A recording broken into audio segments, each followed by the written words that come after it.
well, welcome everyone. If you're going to come and join in, I think there's a few seats. It might be a little cozy, but please come on in and get situated as we get ready for this multi-domain autonomy from innovation to fleet execution, which we'll be getting started here momentarily. You would have seen the video. That's actual real time. That's actually happening just outside the inner harbor here, and we'll get more to that to follow from Havoc. But let me start by just saying kind of like what the focus of this panel is.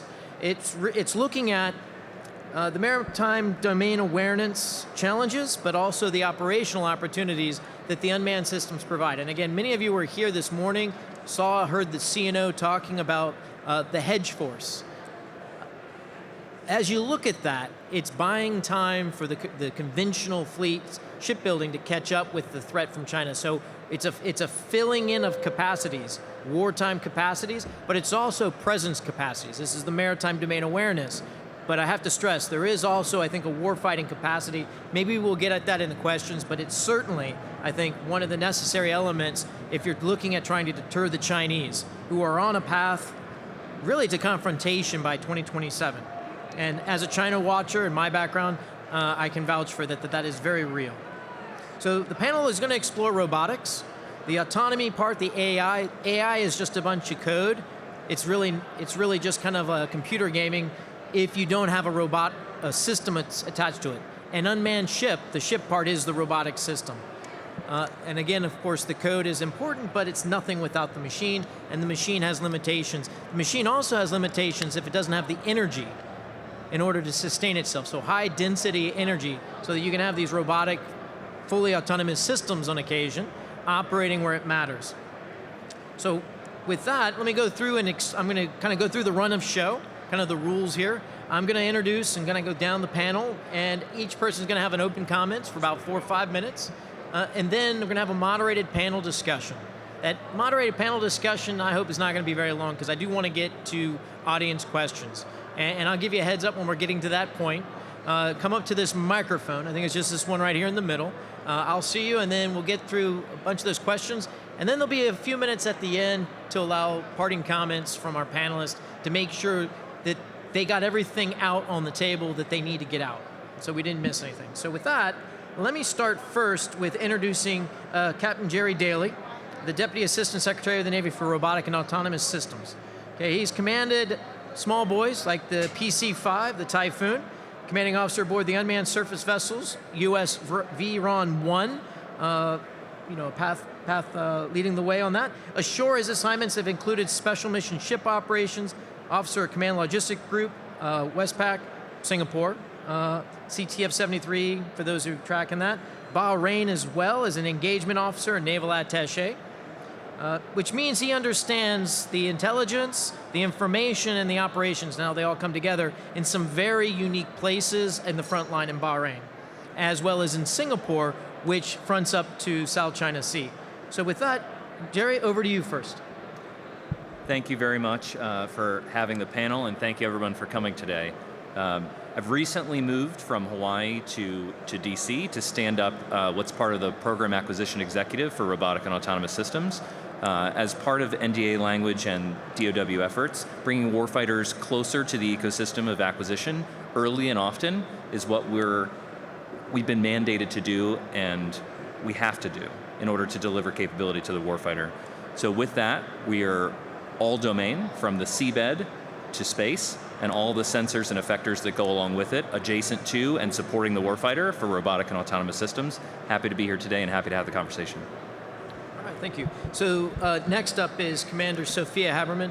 Now, she and I met last year on this at the end of Westpac up at Port Hueneme, and so I view her as really the customer, and she's got the operational units that are out there now, refining, developing not only just the operational questions associated with that, but also the human part, the training and the certification. So the full part of this is actually being put to effect. A couple of deployments, maybe she'll share more on that later. But in November 2017, she was assigned to Surface Mine Warfare Development Center in Warfare Tactics Instructor Program. 2019, served as the XO of the USS Cowpens, CG-63, did a service life extension, and then aboard the USS Port Royal, another cruiser. and deployed in the Arabian Gulf to support Operational Sentinel in 2021. Now, again, what's really unique about Commander Sophia is that, Haberman, is that she's on the leading edge in the commanding and the managing of an operational unmanned unit. And so I'll stop there and I'll leave it to her to tell more about her. Great. Thank you, Mr. Sadler. So really what I want to get a point across here is that it's very important for everybody to understand that the transition from innovation to fleet integration is not theoretical. It's actually in the live transition today. I've lived it, Jerry's lived it. We are making strides at a formidable pace to make sure that the platforms and the software that goes on those platforms actually get seen by the fleet operators, and we work a plan for our near future. My experience spans, the arc is full, right? From experimental platforms that we had at USV Squadron 1, so designed and stood up to support RDT&E, and now have transitioned into another operational squadron with the medium USVs, soon to deploy with a carrier strike group, to the small USVs, where we're actually coordinating future deployments for our smaller divisions to employ around the world. So my biggest point to everyone is that it is no longer something that you see on a PowerPoint or in a white paper. It is in full execution.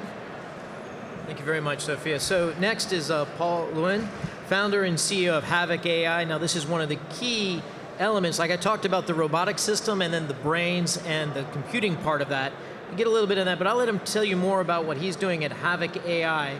And there's a video, I think, that we want to run maybe at this point, Paul? Yep. So, Ben, if we can cue up the video. So, beyond being the CEO and the founder of Havoc AI, he's also a decorated naval flight officer. Lots of time in the cockpit of an EA-6B Prowler and a Navy test pilot. So he's got the operational chops for this, but also a deep background in the AI and the digital sciences associated behind that. So I'll leave it there.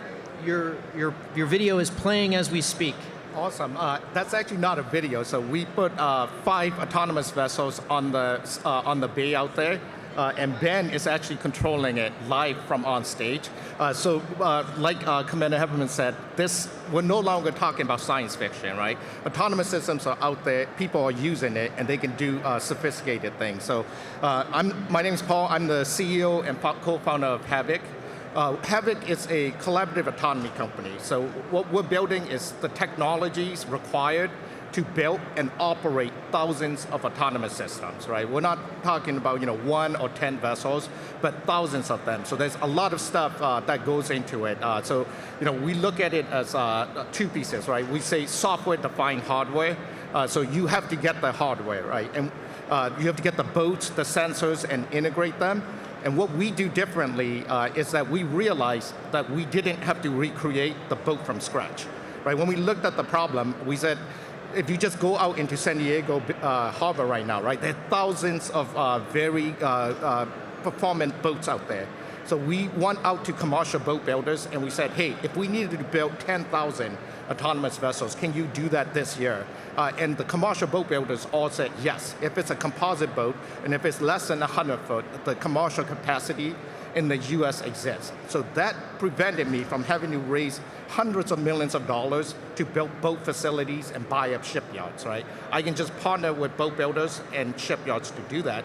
And that allowed me to focus on the most important thing here, which is the software, right? It is a software that is going to collaborate thousands of these vessels to do very sophisticated things. So on the screen, you've got 4 vessels, and Ben's controlling it from here. In a second, he's going to move those vessels, all from one single display, right? You don't need 4 people to move the 4 boats. You can do 1 person, and we can do that on the scale of hundreds.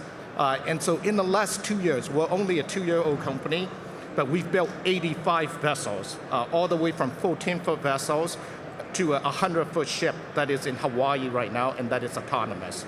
We're also building a 200-foot ship with one of the world's biggest shipbuilders, Hanwha, and that 200-foot ship will be in the water this year. And that's what we enable, right? We realize that we can partner with the appropriate people and focus on the thing that we're really good at and that matters, which is the software, the perception models, and the decision-making models to be able to do what you're seeing on the screen. So thank you. Thank you very much. All right, next is Captain Newt McKissick, a senior military advisor for the energy portfolio at the Defense Innovation Unit. So Captain McKissick is the senior, already mentioned at DIU. His energy portfolio is primarily focused on two lines of effort: installation resilience and operational energy. And that operational energy, perhaps we'll dive in a little bit as it applies to the unmanned system. He's a naval aviator with over 3,000 hours, Squadron and Wing Pilot of the Year and peer-nominated Naval Leader Award. It flew the SH-60B Seahawk as part of the Grandmaster's HSL-46 at Mayport, deployed in Operation Iraqi Freedom and Operation Enduring Freedom. So got combat experience in the Seahawks of HSM-77 in Atsugi, Japan. Completed 5 patrols in support of 7th Fleet, so also FDNF experience. He's been assigned in the Pentagon in support of the Assistant Secretary of the Navy for financial management, so he understands the money piece of this and also how that intersects with Congress and the politics at FMB. He is also commanded at base here in Coronado and San Diego, so he also knows the waterfront here as well. So with that, over to you. Thank you. Well, first off, thank you all for what you do. It is from my 27 years of getting to see it, the transition of where we've been to where we're going is truly remarkable.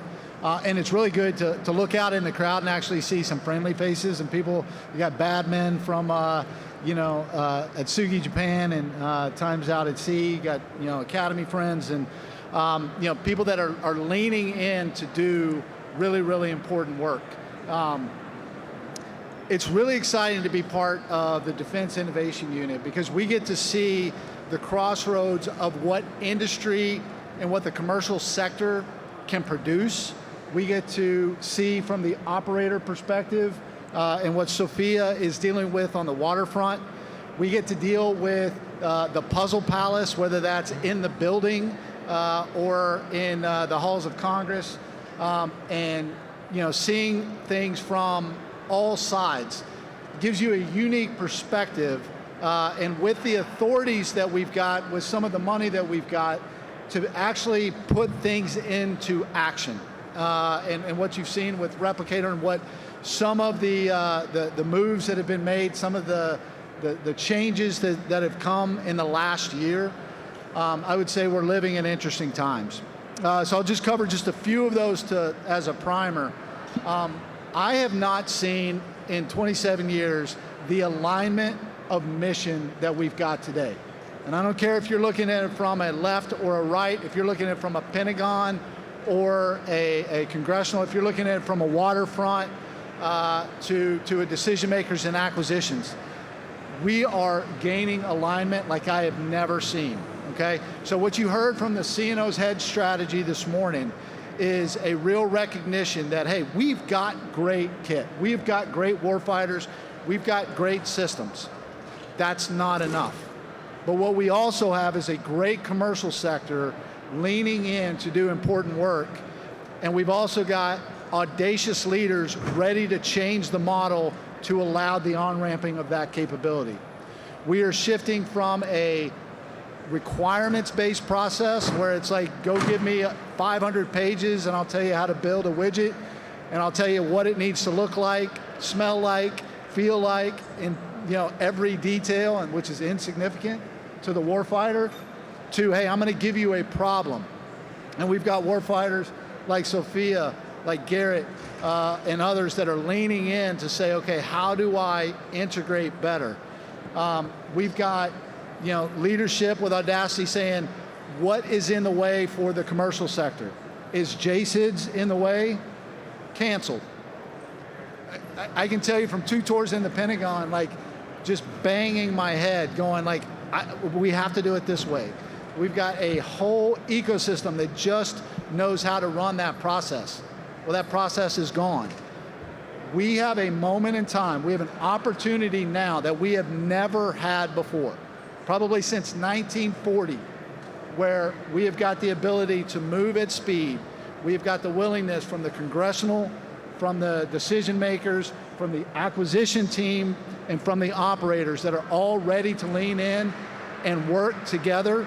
And it's really encouraging to see companies like Second Front, like Havoc, others that are leaning in and say, hey, we're going to do things, we're going to invest, and we're going to put together capability, and are you ready to accept it? So the time is now, the table is set. I'm really excited about where we are and where we're going, because we are not in an environment where we can afford to rest on our laurels and do things the old way. And I don't see anybody in a position of true authority that disagrees with that.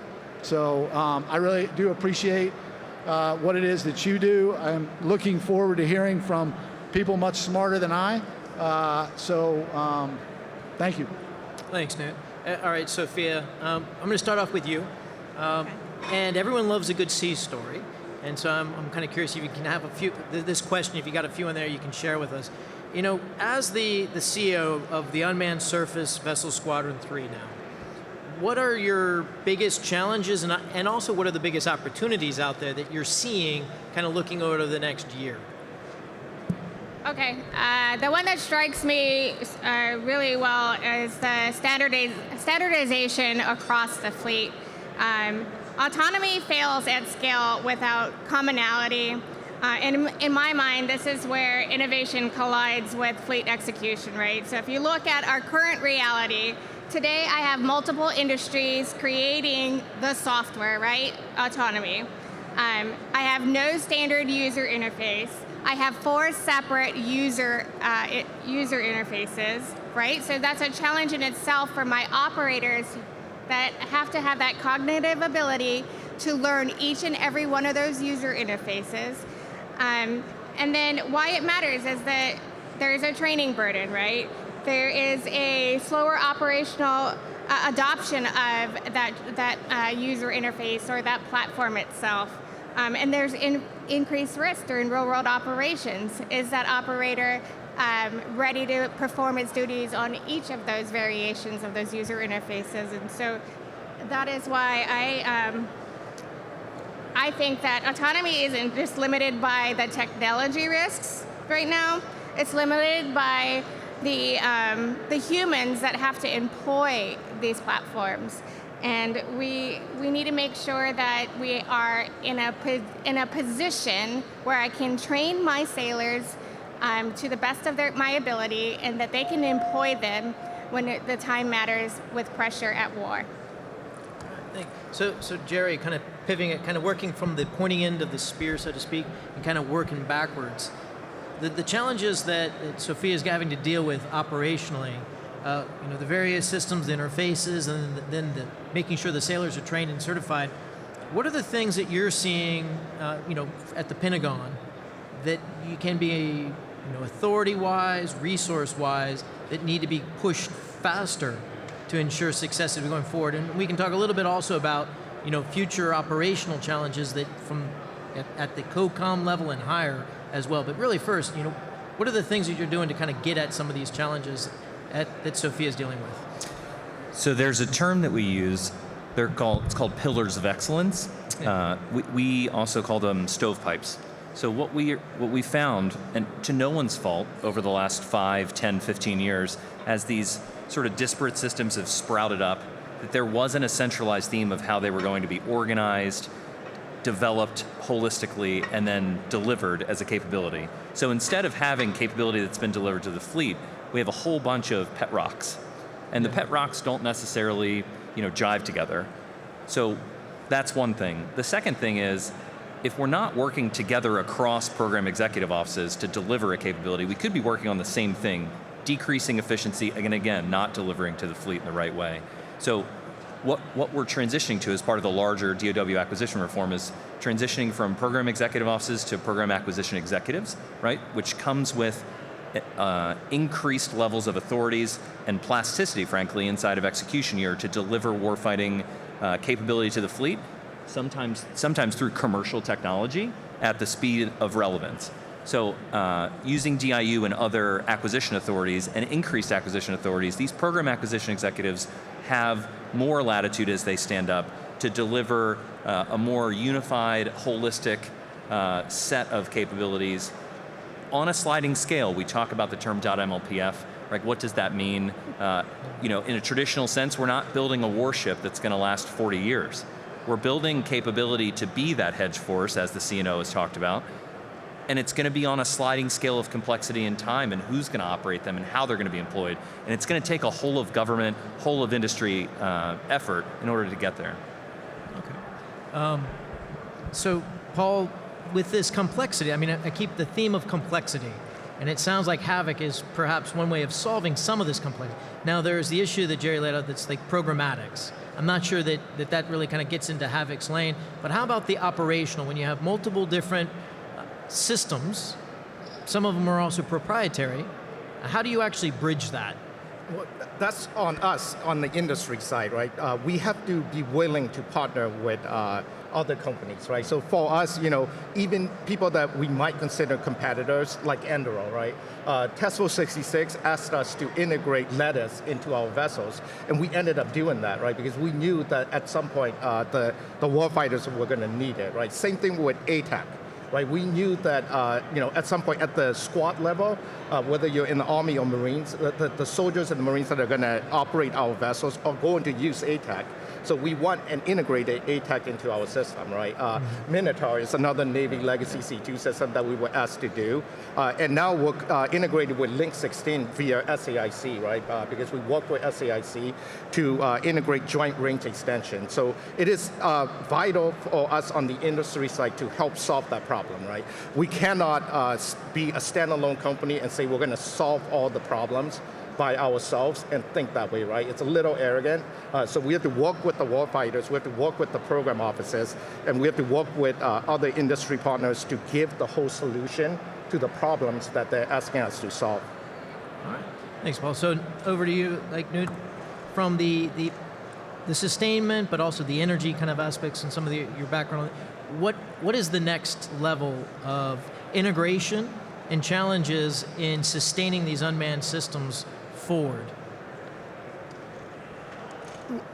I mean, energy is really one of the biggest, one of the biggest challenges that we've got. We talk about contested logistics, and that's where mass, really plays in. Is that we don't have this one exquisite thing that we've got to protect. It gives us agility. It gives us capability, with mass across the board. As we have put out things like Prime, if we put out solicitations, we're working through the development of our engagement strategy with how we get after these problems and how the technology sector, the commercial sector advances and produces better and better kit, better and better capability. How do we integrate that, as we talked about? How do we structure our systems to be able to onboard those better? And then how do we communicate the up and coming, the emerging problems that now we're dealing with? So, as we first off the bat, can we develop a small USV? Can we develop a aerial system that we can utilize and employ and trust? And as we prove that we can, now we start to identify that secondary, tertiary problem sets that we need to get after. What's the C2 look like? What is the data system that is going to enable the communication, the integration, and the employment of these disparate systems? How do I how do I integrate new capability that just came on the market or address a new threat that just came to be? How do I move that around the planet, because we are hoping to play an away game, right? Not a home game. So how do we deal with producing and dealing with the supply chain issues? So as you start looking at that complexity, you're like, wow, shit, that's hard, right? So what I would say, even though Jerry is a very smart and capable and good-looking individual, he does not have all of the answers, nope. Right? Absolutely not. But I guarantee you, together, we can, right? So that's where I see these challenges, actually, if you flip the script, turn into opportunity. And that's why the integration piece, that's why being a DIU is such a fascinating role, because you get to see and listen to people that are like, you know what, I observed that problem, I've got a solution. And it's not a solution in search of a problem, it's recognition of a solution and a problem. And now we've got pathways, and we've got integrators, and we've got decision makers in PAE, RAS, in DAS and RAS, and with Admiral O'Connell, and now, as you heard today, with CNO saying, this is what we're going to do. We are going to take acquisition risk, so those war fighters that are at the edge don't have to take operational risk. So, I don't want to say that I can boil it down to one or two things, because it's really complex, but if I were to give it a go, it would be the energy solutions to empower the new technology, to give it better range, to give it better flexibility, and then the integration capability of the C2. How do we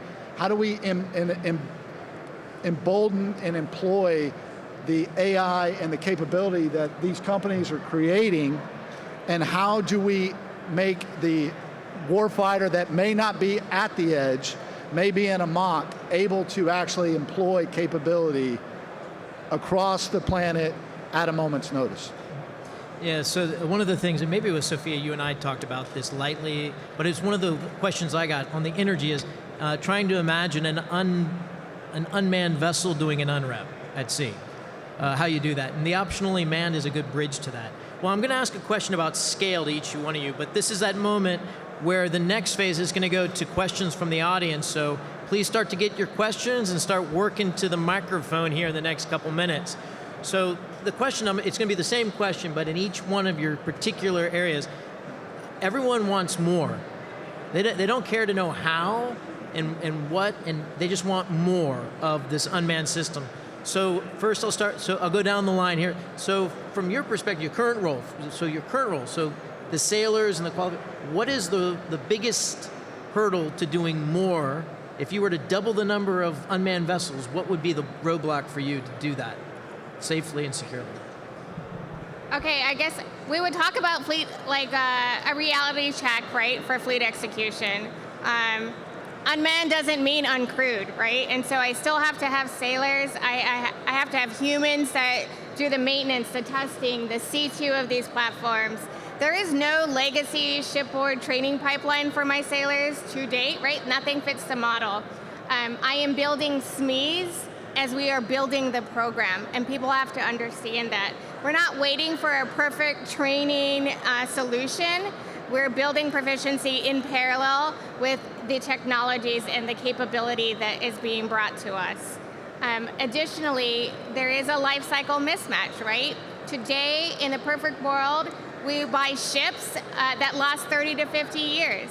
These platforms and the software that comes with them are ranging between 3 and 5 years. And so what kind of sustainment, maintenance requirements, those are all challenges that are posed to me as an operator, and how do we get after it? If we treat autonomy like a ship system, we'll always be behind, right? We need to have software that is fundamentally in a different life cycle, and we need a plan like that. And so changing that mindset, I think Paul said it best, where it is the software that we're looking at and not necessarily the whole. And we have to make sure that we plan to that. So Jerry, now from your perspective, what are the big holdups? I mean, we all know money, but does money solve everything? With the BBB that's been passed and the projected numbers for FY27 budget cycle, money isn't the limiting factor anymore. It's the mindset of not admiring the problem, which the Secretary of the Navy and the CNO have talked about. It's understanding that the hedge force is a yes and, not a yes but. So we're not taking rice out of the rice bowl of the traditional force. This is something that we can do inside of 2, 3, 5 years, or even less in the case of some capabilities. Bring real capability to the fleet and to the larger joint force. This is what we have in front of us to do. That's the task. And for some of the team that's talked up here today, we have to embrace that. that mindset that what we have been doing, if we keep down that pace, that road, we are no longer relevant. And our near-peer competitor is directly behind us catching up. And that's something that, that wartime footing mentality is something that everyone needs to embrace as well. And if we can do that together, we find the right balance of, we have a limited ability to build capital warships, we have a finite number of sailors, soldiers, airmen, and Marines to execute these things. We have to find the balance between different operating models to scale the capability to deter conflict ultimately.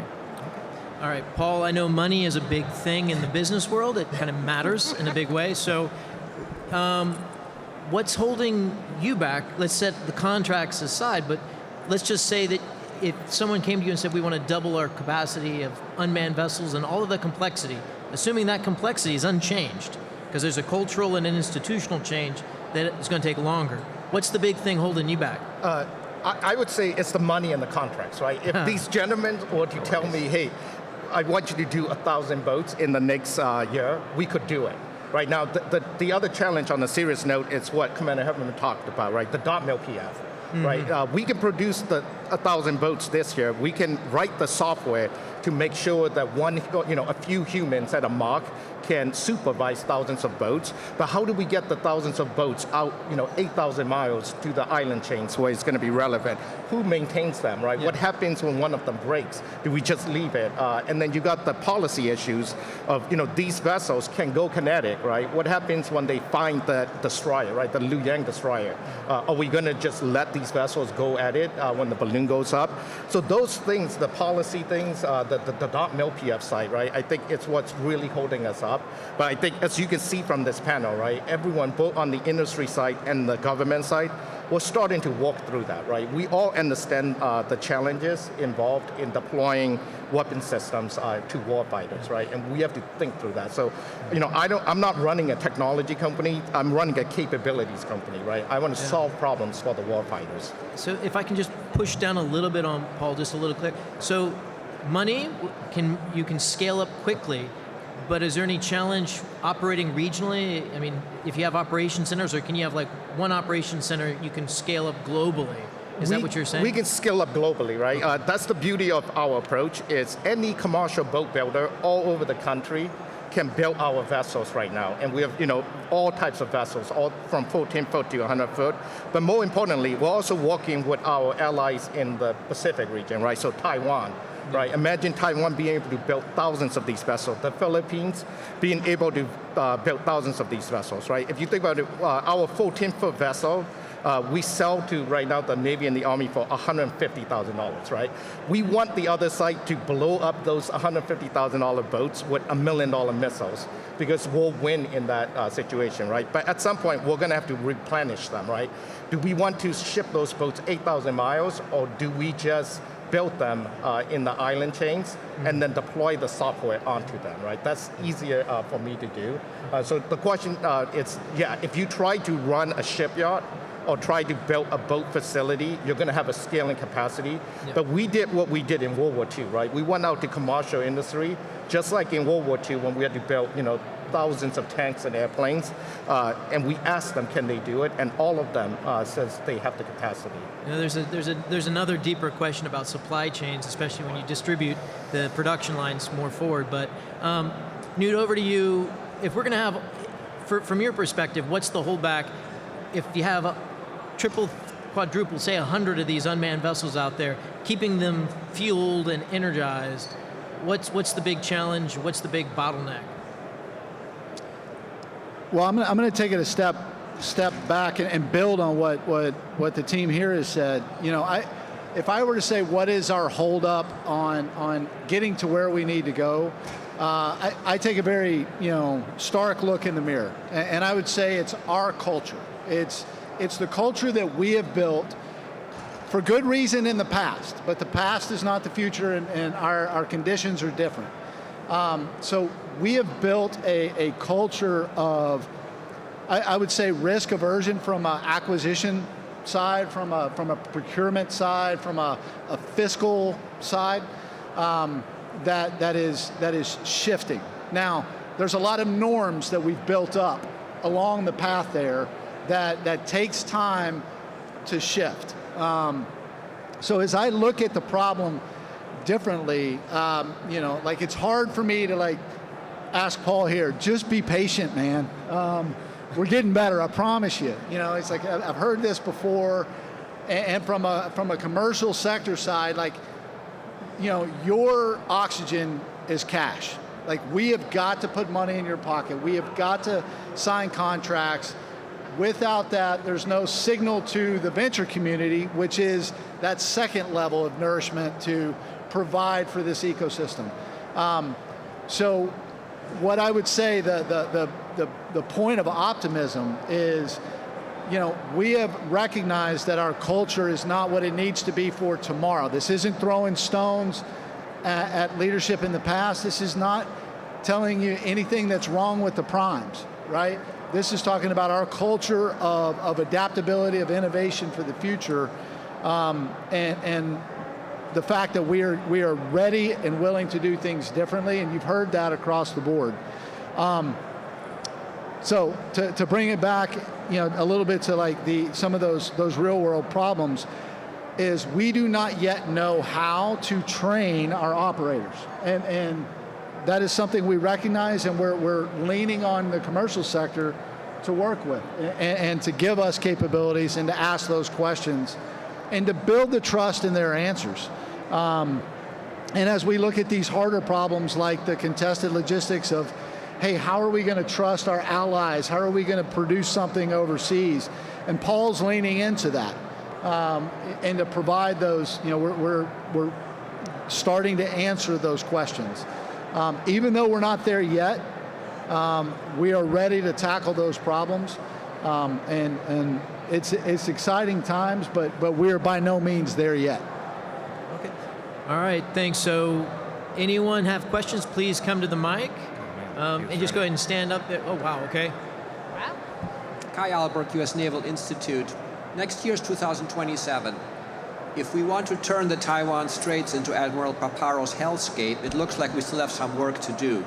I'd like the panel's comment specifically what you can tell us, what can we do to get there in the next 12 to 18 months? And also looking at the other side of the hill, the Chinese are working on unmanned vehicles too. They have the Jiutian, which they were testing last year, this unmanned drone carrier, 4,000-mile range, 100 drones per plane. They have some pretty large unmanned submarines that they're testing. What do we know about their capabilities, and how can we counteract them when they try to prevent our access? So who wants to take that? We'll probably just leave it to... I can start off with the first question, and I'll let somebody else answer the second part of that.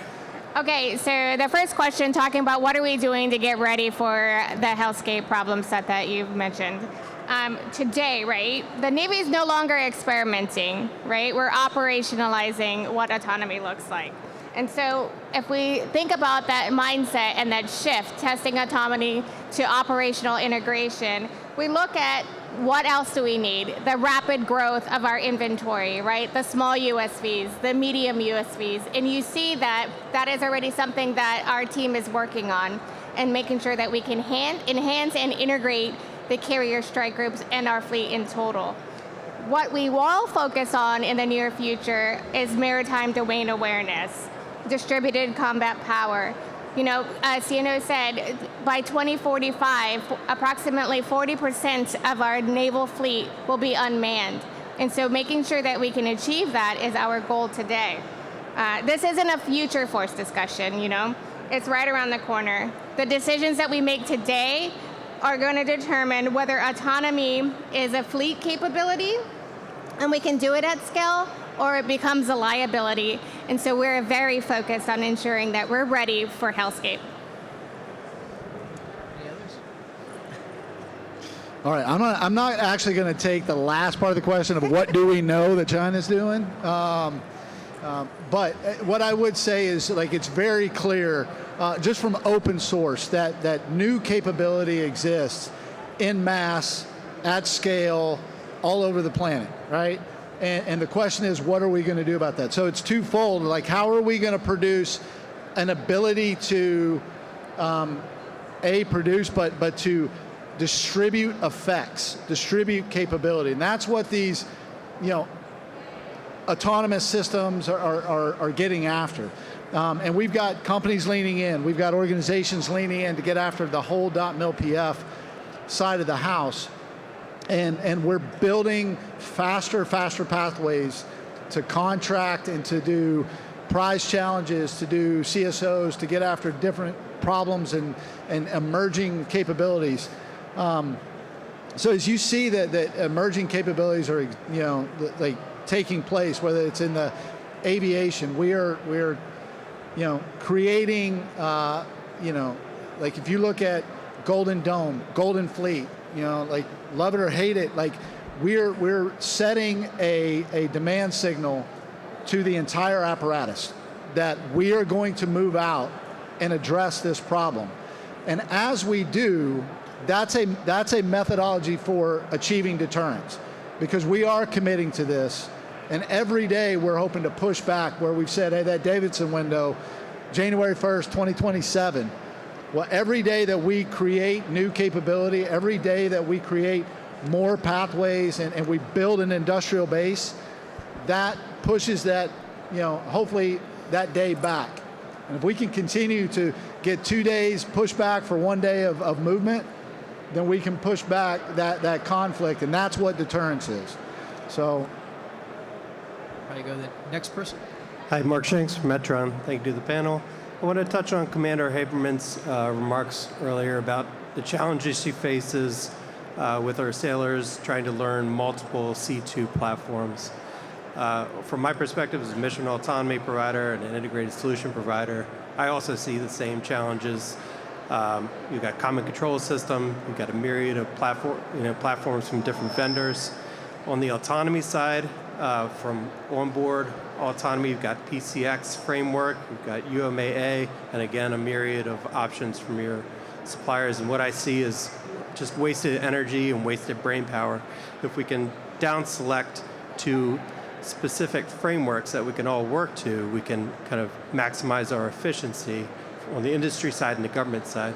So I'm wondering from the panel, is there a timeline to neck down to a preferred framework for both C2 and mission autonomy? So Paul sort of touched on it, and I touched on it a little bit. The standard interfaces, we as the government owe you what those standard interfaces are, and we have to do a better job of being able to communicate that effectively. With regards to autonomy and the C2 system, I think we're going to have to keep evolving with time, but we know what we're going to use up echelon to fight with from a command and control standpoint. So if those interfaces are defined well, I think at a certain point we will merge, but I think the interfaces are number one, and then the second is understanding that industry can also bring part of that man-train-equipped solution as well, so that it can decrease the amount of time from capability in the hands of warfighter to actual operational capacity. So I think some of the onus is still back on industry, which traditionally they haven't had to do, right? But we're moving at a pace that the government research labs and ecosystem that does training and development just can't keep up with. So I think it's a little bit of give and take. But I would also say that Coast Guard for regulatory, for autonomy, and using organizations like AUVSI and for industry to come together to work through this is also something that can help us move faster. I think that's the biggest thing, right? I would caution against going to one framework, right? Because we've all seen what happens, right? I'm a former naval aviator, and we had this thing called the Joint Mission Planning System, which was the bane of my existence, right? So when and the Joint Strike Fighter, right? We could all go towards that one platform to fix everything. I don't know that that's the right answer. On the industry side, we just have to work together, right? If you think about it, I've got an iPhone, I'm sure some of you have Androids. Google and Apple work together, and they are able to exchange data very easily, right? So you got to use commercial standards, and as commercial entities, we have to make sure we architect our systems. So just like any other commercial company out there, to be able to exchange data, right? It's not on them to figure it out for us. We're the people that are trying to sell them things. So let's figure it out ourselves, and let's build these interfaces so we can all exchange data together, right? It's a problem that's already been solved with AWS and Google Cloud. We don't need to reinvent the solution. Yep. example, in a perfect world, I would like to be able to have my operators control from the air, the sea, and undersea, right? And so if we can find a solution set that we can do that, that would be a win for us. I guess next question.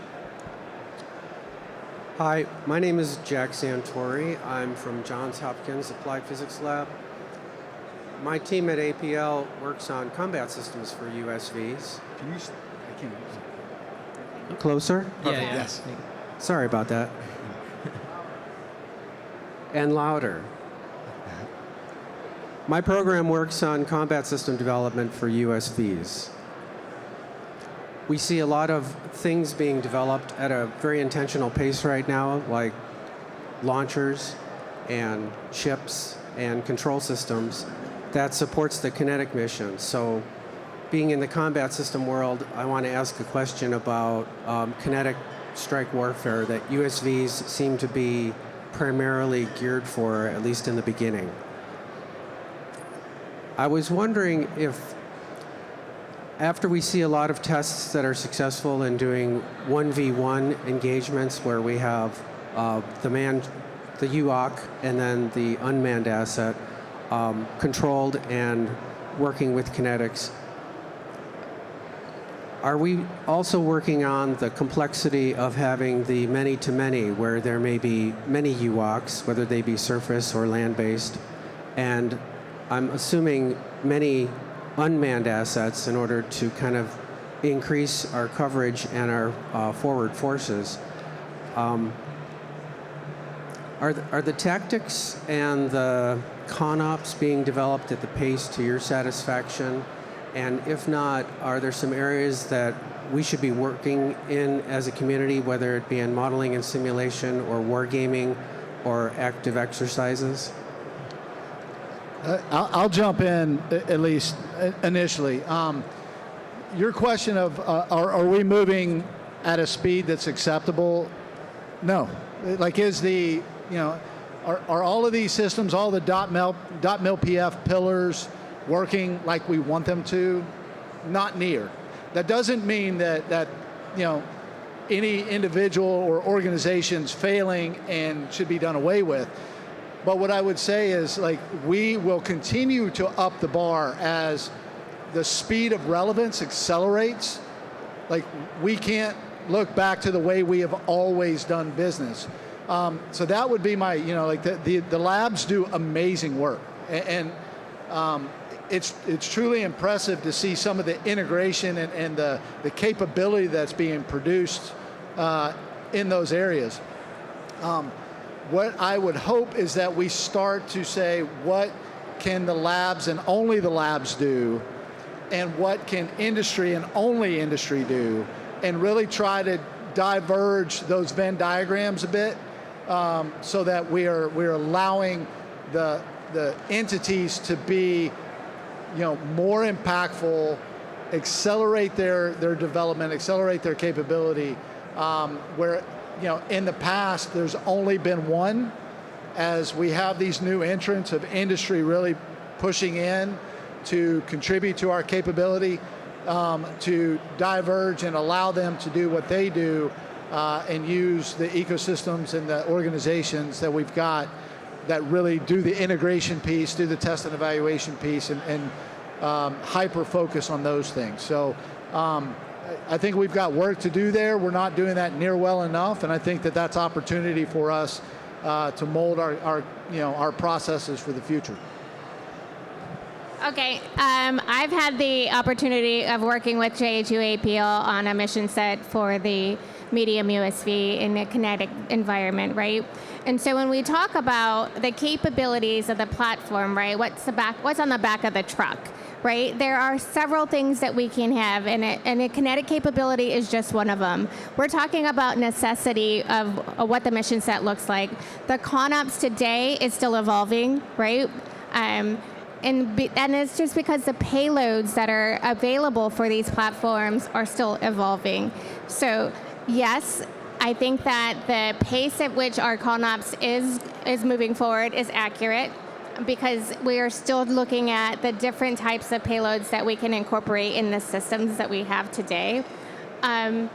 But is there a desire to speed up that process for Hellscape? That's over to people in the fleet areas that want this system set, right? And so I don't make that call. Higher headquarters does, and knowing the fact that we have tested, we've proved it, and there's a capability that exists is half the battle. Thanks. I think we have time for a couple more questions, so please come on up. If there's anyone else, please come on up, so judge the time. Good afternoon. I had a question for the panel about what your plan is for collaboration with other forces outside of the Navy. It seems like autonomy is a great opportunity to focus on lessons learned because it's something that's very transferable. So I was interested in your specific opinions on how to collaborate, contract sharing, things like that. So Newt alluded to it earlier, but I don't think that we've been in a position in my lifetime, last 25 years, where the Department of War and the whole of government has been aligned in such a way that we can channel that energy, and it doesn't necessarily look like it's going across the joint force, across the services, but we've used OSW R&E as the driving mechanism to help with that collaboration, and then using resources and capability sets inside of organizations like DIU and others to rapidly contract and accelerate those capabilities. So I would say that we are federating some of these things that we're learning across the joint force.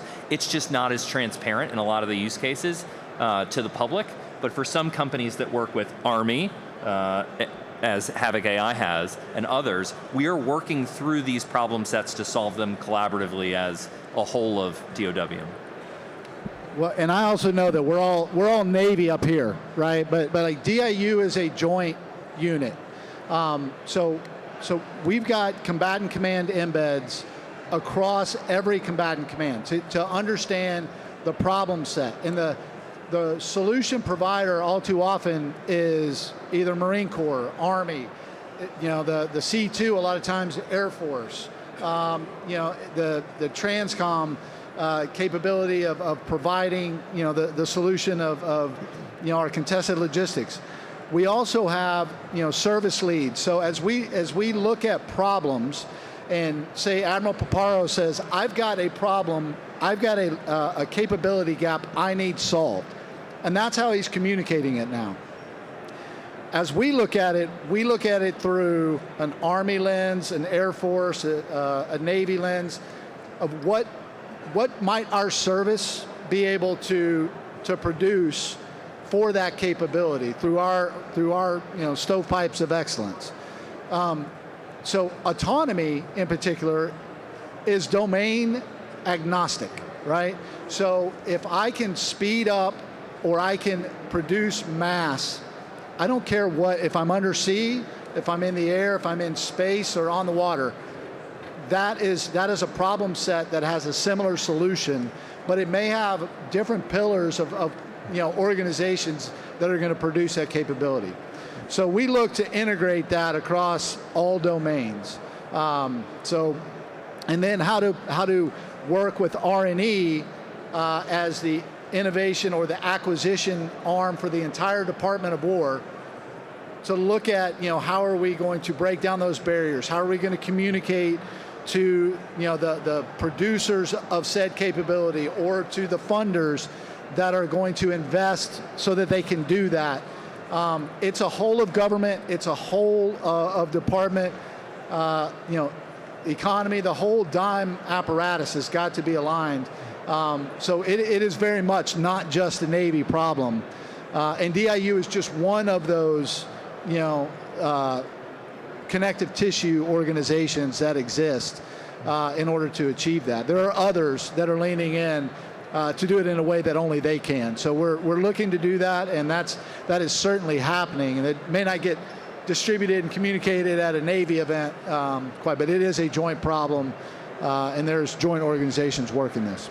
All right, so we've got about 5 more minutes. I would also say Coast Guard. I was waiting for Coast Guard. Coast Guard's a player in this space. Definitely something I watch. All right, Chris, familiar face. Over to you.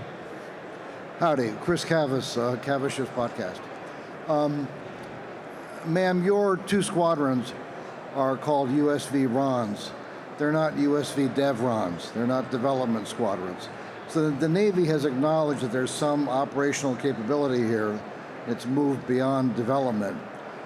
Captain McKissick, you talked about the cultural aspects here that are holding things back. There's a push me, pull you narrative that the Navy has about unmanned.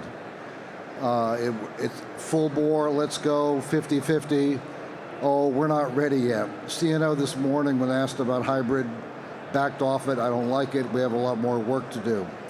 There seems to be always a lot more work to do. Besides the issue of numbers, you don't have that many platforms to throw out. But are planners aware of this?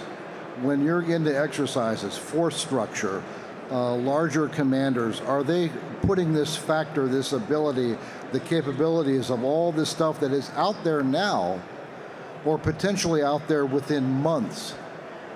Or do people have that in hand?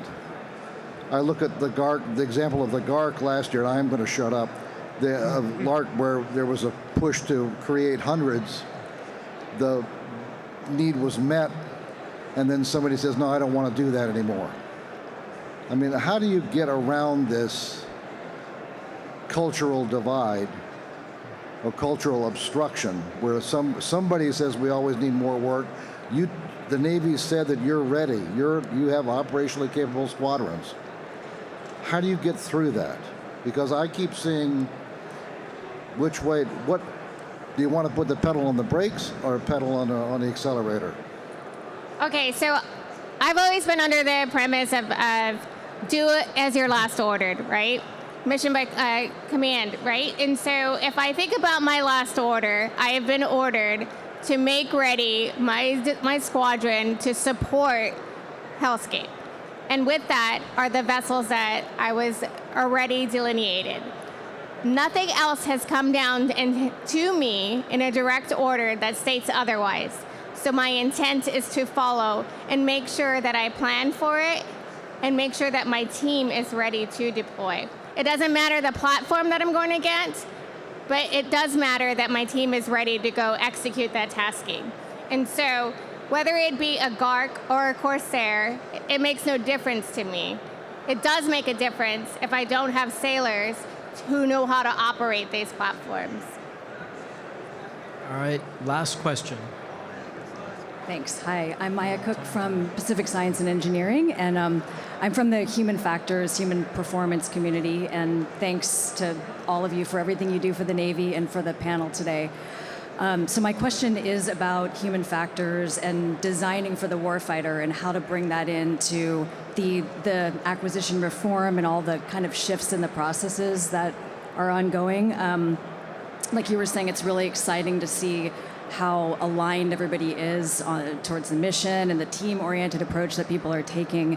In terms of designing for the warfighter, we have to change how we do that within acquisition and even within early innovation and transitioning to acquisition. So how can we help educate the RAS community on how we can do that in this new context, in this new process? Thanks. So in the traditional sense of concepts of operations, we're moving at a pace that we've all talked about. We're moving faster than a traditional document that's going to help us. So I think it's a combination of mission engineering analysis with the evolving way that we plan to employ the capabilities that we're developing. So if we can do that in the right way and keep our thumb on and in direct comms with human factors engineers to make sure that we can be as efficient as possible with the user interface and understand just how the data flows and how the communications work, we can also communicate to industry just the same so that they can understand enough of a classified concept or a classified concept of employment to make sure that we can have that information baked in on the front end by, with, and through industry and the UARCs and everyone else in the supporting ecosystem. So I think there's a mission engineering piece and a concept of employment piece that needs to continue to evolve while we're all communicating. So I think we're going to have to wrap it up, but I'm going to let down. I'll start with Newton, then come back towards me and leave Sophia the final comment. Any short thing that was not said or point not made that we missed? Newton? So the biggest thing, the biggest takeaway that I would hope that you all walk away with is understanding that this is messy. This is not, we do not have the playbook written, nor do I think we ever will again, okay? We are going to be able to be, if we do this right, we will be ever evolving. And will we ever have, did we ever get there and be able to pat ourselves on the back? No. I think we should have an insatiable appetite for additional capability. And we have to continually look at, and I've been very, very encouraged by what I see in the ecosystem, the leaders in uniform, the decision makers from top to bottom, from the warfighters who are leading U.S. VRONs to the people that are signing the bills into law.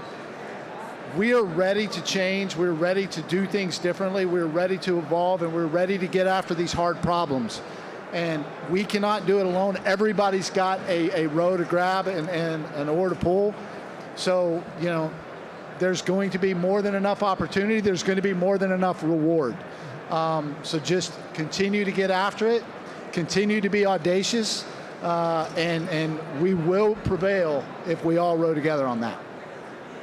And I'll continue with that team, right? I think I'm very optimistic for the next 2 years because as you're hearing, right, both the government and industry side are aligned in solving these problems, right? And the money is there. Now it's a matter of, industry working together to solve the problems that they have laid out, right? To your question about human factors engineering, I don't know if you got to see our command and control interface, but when we set out to build, hundreds of boats, we had to figure out, hey, we need 2 or 3 humans to supervise hundreds of boats, right? So how do we do that? And what we actually did was we said, hey, high school kids are playing games like StarCraft and Warcraft where on the screen they're controlling hundreds of things. So we should go to the video game designers and ask them for help. So that's exactly what we did. We went to video game designers who say, hey, I need to control hundreds of real things, but it's just on the screen. How would you do it? And they helped us design it, right? So that's industry. And the video game industry has never worked with the defense industry probably ever before, but they ended up working with us to help solve that problem, and that's how we're going to get to 2027 with thousands of autonomous assets. Quickly. 2027 is not a flat Earth situation. We're going to continue to evolve, and we have to make good use of the resources and alignment that we have today to actually deliver capability and be outcomes based. Okay, I wrote it down so I wouldn't forget, but I just wanted to make a clear point. Multi-domain autonomy isn't just about platforms, right? It's about people. It's about software, training, and standardization moving at the same speed. Innovation gets us the capability, but fleet execution is what turns that capability into combat power. Whether people are ready or not, autonomy is already here. And the question is whether we field it deliberately or reactively. Everyone must understand that the risk isn't unmanned systems. It's fielding them without integrating people, software, and doctrine. We need to be integrated into that team so that we are getting the product that we want to see in the fleet. Thank you. Well, thank you very much. For the sake of time, let's join in applauding our wonderful panelists. Thank you.